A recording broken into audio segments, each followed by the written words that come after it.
Baru ni aku terbaca satu kisah yang mana seorang balu dan 3 orang anak dihalau keluar oleh ipar dan mertuanya sendiri. So, apa yang menjadikan si balu tu dihalau bersama anak-anak yang masih kecil. Itu yang paling sedih. So, dekat komen-komen netizen tu aku bacalah satu persatu yang mana diorang banyak bercerita tentang masalah-masalah peribadi apa yang mereka lalui sebelum ni. Macam mana mereka berhadapi dengan mertua, dengan ipar-ipar mereka semua ni.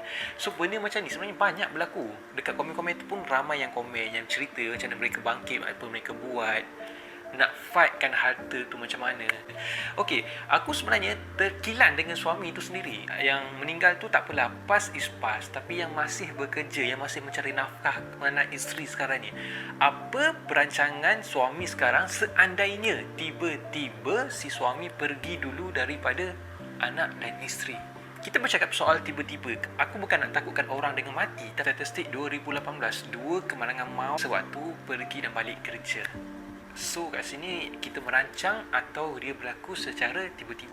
Meninggal sewaktu pergi kerja. Kita belum cerita lagi bab naik kereta ke, naik basikal ke, berjalan kaki ke, naik kenderaan awam. Banyak berlaku. Sakit, mati sebab sakit. Semua tu boleh berlaku secara tiba-tiba. Kita tak rancang semua tu. So, kat sini pentingnya si suami tu untuk buat perancangan hibah takaful dengan income replacement. Kita tak tahu apa yang berlaku akan datang, apa nasib si isteri. Contohlah, si suami ni bekerja dan isteri suri rumah. Seandainya suami ni meninggal dunia dan suri rumah 10 masa tu dekat mandi dan nak cari sumber kewangan keluarga, nak beli pampers anak, nak bayar sewa rumah, duit anak sekolah, apa benda semua. So, rasa-rasa dekat mana nak cari sumber kewangan. Katakanlah suami pula tak ada simpanan. Itu satu contoh yang pertama. Contoh yang kedua, keluarga ni dah anak perempuan, harta dah ada sedikit sebanyak, simpan untuk anak isteri semua. Tiba-tiba si suami meninggal. Jadi apa yang berlaku nanti bila suami meninggal, harta yang ditinggalkan tu akan turun kepada harta pusaka dan perlu dibagi mengikut faraid. Isteri akan dapat bahagian yang paling sedikit. Kenapa? Sebab utama tanggungjawab anak tu akan turun kepada pakcik-pakcik mereka. Yang berlaku sekarang ni sebaliknya. Pakcik-pakcik datang ambil harta ikut bahagian masing-masing dan katakanlah ada rumah atas nama suami, ada tanah, ada investment semua. So, bayangkanlah apa nasib yang ditinggalkan. Faraid ni Tuhan dah jadikan cantik sebenarnya. Tapi yang malangnya, tangan-tangan manusia ni, orang-orang kita ni terlalu lemah tentang harta.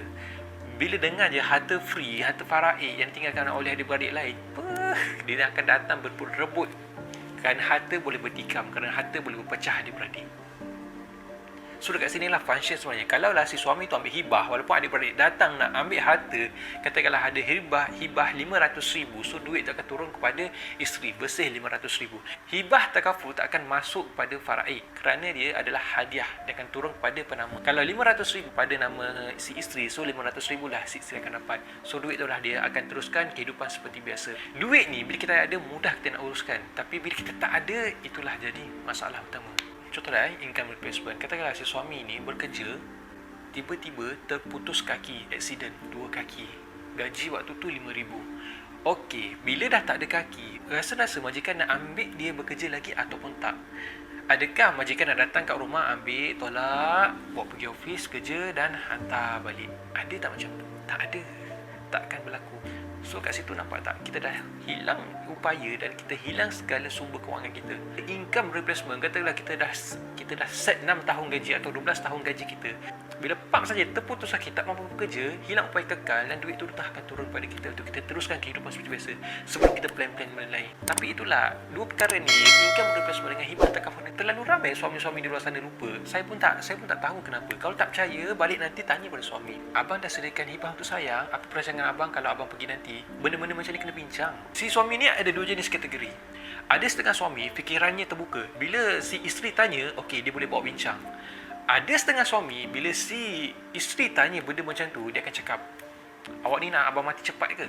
Awak ni ada lelaki lain ke nak abang mati? Awak ni tamakkan harta abang ke? Kalau tak percaya, cubalah tanya. Ramai suami beranggapan bila dia meninggal, tanggungjawab dia dengan anak isteri dah habis. Hakikatnya tak. So, saya harap para suami di luar sana buat perancangan kewangan keluarga sebaiknya.